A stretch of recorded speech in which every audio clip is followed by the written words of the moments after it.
Hi hello എല്ലാവർക്കും നമസ്കാരം. ഇന്ന് വന്നിട്ടുള്ളത് മുളകച്ചാറിൻ്റെ ഒരു റെസിപ്പി ആയിട്ടാണ്.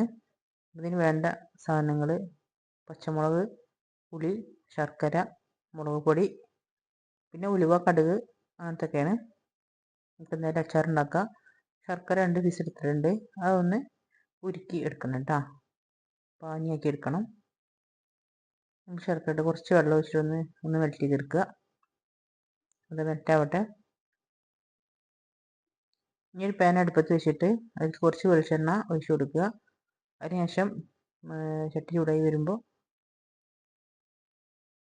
കടുക് ഇട്ട് കൊടുക്കുക. അതേപോലെ തന്നെ ഉലുവ ഇട്ടാ, ഉലുവയും കടുകും കുറച്ച് തോന്നിട്ട് കൊടുക്കുക. ഉലുവയും കടുകൊന്നും അധികം പൊടിച്ച് ചേർക്കണില്ല. എന്നാൽ ലാസ്റ്റ് കുറച്ചൊരു ഉലുവ പൊടി നമുക്ക് ഇതിൽ ചേർത്ത് കൊടുക്കാം കേട്ടോ. പിന്നെ ഉലുവയും കടുകൊന്ന് പൊട്ടിയതിന് ശേഷം ഉണക്കമുളകും അതേപോലെ കറിവേപ്പിലയും അതിലേക്ക് ഇട്ട് കൊടുക്കുക കേട്ടോ. മുളക് കണ്ടില്ലേ, അതേപോലെ പിളർത്തി എടുക്കുക. ഒന്ന് ഓട്ടാക്കിയിട്ട് ഞെട്ടിയൊക്കെ കഴിഞ്ഞ് ഇതിലേക്ക് ഇട്ട് കൊടുക്കുക കേട്ടോ. നല്ലതുപോലെ ഒന്ന് വഴറ്റിയെടുക്കുക. ഒന്നും വഴറ്റി വരുമ്പോൾ കുറച്ച് ഉപ്പിട്ട് കൊടുക്കുക. അപ്പോൾ പെട്ടെന്ന് അതിൻ്റെ വെള്ളമൊക്കെ കൊണ്ട് വറ്റി വഴന്നു വന്നോളൂ കേട്ടോ. സിമ്പിൾ അച്ചാറാണ്. നെയ്ച്ചോറ്, ബിരിയാണി ഒക്കെ കൂട്ടാൻ പറ്റുമ്പോൾ കല്യാണ വീടുകളൊക്കെ കിട്ടുന്ന ഒരു അച്ചാർ തന്നെയാണ് ഇത് കേട്ടോ. ഇഞ്ചി വെളുത്തുള്ളി അങ്ങനെയൊന്നും ഉപയോഗിക്കണ്ട. ഇഞ്ചി വെളുത്തുള്ളിയൊക്കെ നല്ല വിലയാണ്, നോമ്പ് കാലമാണ്.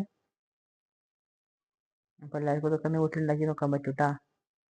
കുറച്ച് മുളക് പൊടി കൊടുക്കുക. ഇത് കശ്മീരിയാണ്, എരിവ് കുറഞ്ഞ മുളക് പൊടിയാണ്. ഒന്ന് മൂപ്പിച്ചതിന് ശേഷം നമ്മൾ നേരത്തെ പുളി വെച്ചില്ലേനോ, അതൊന്ന് വെള്ളം ഒന്ന് നല്ലതുപോലെ പിഴിഞ്ഞ് ഇതിലേക്കൊന്ന് അരിച്ച് ഒഴിച്ചു കൊടുക്കുക കേട്ടോ. കുരുള്ള പുളിയാകുമ്പോൾ ഒന്ന് അരിച്ച് ഒഴിച്ചു കൊടുക്കുക. കുരുമില്ലാത്ത പുളിയാണെന്നുണ്ടെങ്കിൽ അതൊന്ന് കഴുകാണ്ട് ഡയറക്റ്റായിട്ട് അതിലേക്കൊന്ന് ഇട്ട് കൊടുത്താൽ മതി കേട്ടോ. ഈ ശർക്കരയ്ക്ക് പകരം ഈത്തപ്പഴം ചേർത്ത് കൊടുക്കുക കേട്ടോ, അപ്പോൾ ടേസ്റ്റ് തന്നെയാണ്. അപ്പോൾ ശർക്കര ഞാനിവിടെ യൂസ് ചെയ്യുന്നത് കേട്ടോ. അപ്പോൾ ഉരുക്കി വെച്ചിട്ടുണ്ട്. അത് അരിച്ചുകൊണ്ട് എന്ത് ചെയ്യുക, ഇതിലേക്ക് ഒഴിച്ചു കൊടുക്കുക. നല്ല ശർക്കര ഉണ്ടെങ്കിൽ പച്ചമുളകും ശർക്കരയും ഒക്കെ ഇതിലേക്ക് ഇട്ട് കൊടുത്തിട്ടുണ്ടെങ്കിൽ വെള്ളം വരില്ല. നമ്മൾ പുളിയും അതേപോലെ ശർക്കരയൊക്കെ പാനി ആക്കിയിട്ടാണ് ഒഴിക്കുന്നത്. ഒന്ന് വറ്റി വരട്ടെ കേട്ടോ. ഒന്ന് നല്ലതുപോലെ ഒന്ന് ഇറക്കി വറ്റി വരട്ടെ. ഉപ്പൊക്കെ ഇട്ടിട്ടുണ്ടല്ലോ. നല്ല തിളച്ച് അച്ചാർ കുറുകി വരുന്ന ടൈം ആയിക്കണം കേട്ടോ. അതേപോലെ ഉണ്ടാവും അച്ചാർ ഉണ്ടാക്കി കഴിഞ്ഞാൽ. എന്താ നല്ല ഇളക്കി കൊടുക്കുക. ഒന്നും കൂടെ ഒന്ന് വറ്റാണ്ട് ഇതിൽ കുറച്ച് ഉലുവപ്പൊടി ഇട്ട്, അതാണെന്നുണ്ടെങ്കിൽ മാത്രം. എൻ്റെ കയ്യിലുണ്ടാവുന്ന ഇട്ട് കൊടുക്കുകയാണ്. ഇല്ലെങ്കിൽ കുഴപ്പമില്ല, ഇട്ട് കൊടുക്കണ്ട. ഓൾറെഡി നമ്മൾ കുറേ ഉലുവ ഇതിൽ ഇട്ട് കൊടുത്തിട്ടുണ്ട്. ഉലുവയും കടുകും പൊട്ടിക്കുമ്പോൾ കുറച്ചധികം തന്നെ ഇട്ട് കൊടുത്തിട്ടുണ്ട്. ഒന്ന് കുറുകി വരുമ്പോൾ ആ ഉലുവയും ആ മുളകും ഒക്കെ കഴിക്കുമ്പോൾ നല്ലൊരു ടേസ്റ്റാണ് ഉണ്ടാവില്ല. അധികം എരിവുണ്ടാവില്ല, കയ്പ്പുണ്ടാവില്ല.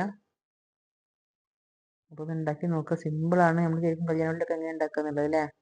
എനിക്കും അറിയില്ലേന്ന്, ഇതേപോലെ ഉണ്ടാക്കി പഠിച്ചപ്പോൾ ശരിയായി വന്നതാണ്. ഇതിൻ്റെ നല്ല കട്ടിയുള്ള അച്ചാറായി തീരും കേട്ടോ. നല്ലൊന്നുകൂടെ വെറ്റിക്കുകയാണെങ്കിൽ ഇതും കട്ടിയായി പോകും. ഒന്ന് ചൂടാറി അതിലും കട്ടിയായി തീരും. അപ്പോൾ എല്ലാ കൂട്ടുകാരും ഒന്ന് ഉണ്ടാക്കി നോക്കി എല്ലാവർക്കും ഒന്ന് ഷെയർ ചെയ്ത് കൊടുക്കും. ഏതെങ്കിലും കൂട്ടുകാർ സബ്സ്ക്രൈബ് ചെയ്തില്ലെങ്കിൽ സബ്സ്ക്രൈബ് ചെയ്യും.